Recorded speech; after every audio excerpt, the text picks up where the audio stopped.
экөө крайне тяжелый, бирөө средней тяжести. Бишкек шаарынын тургундарынан келтирилген ыңгайсыздык үчүн кечирим сурайбыз, жана түшүнүү менен кабыл алууну суранабыз. Буга чейин сиздерге маалым болгондой, 2024 жылдын 2 февралында таңкы саат 3-тө Бишкек шаарынын ТЭЦ-инде авариялык ситуация катталды. Ошого ылайык шаардык ТЭЦ-тин айрым бир оборудованиялары иштен чыкты. Азыркы учурда оперативдик штаб түзүлдү.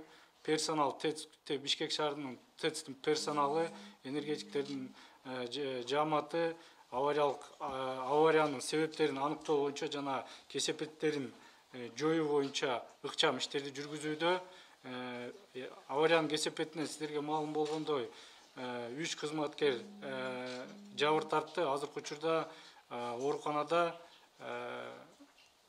дарыланууда.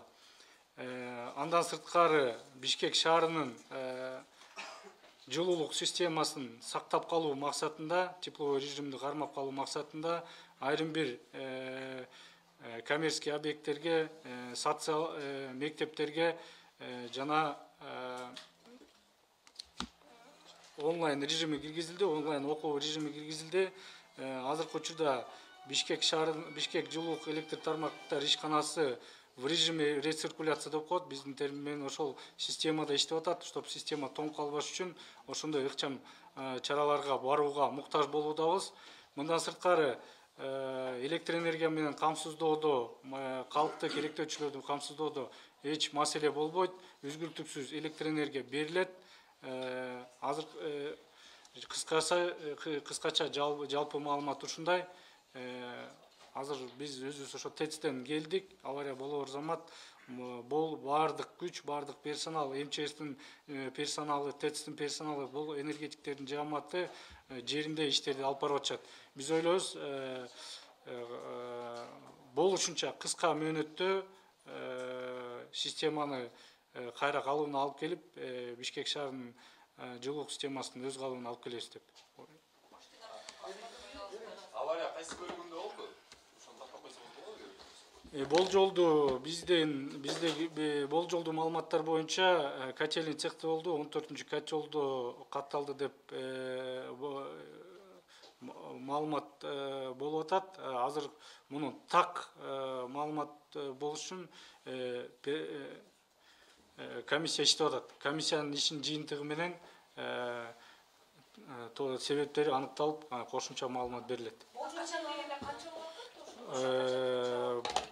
Болжол менен дегенде ошону азыр бир 2-3 күндүн ичинде деп атабыз. Но жылуулук берүү үзгүлтүккө учурабайт. Мен жана буга чейин айтып кеткендей, Бишкек шаарынын жылуулук режимин камсыздоо максатында ысык суу берүүдө азыр айрым бир объекттерге ысык суу берүүдө чектөө киргизилди.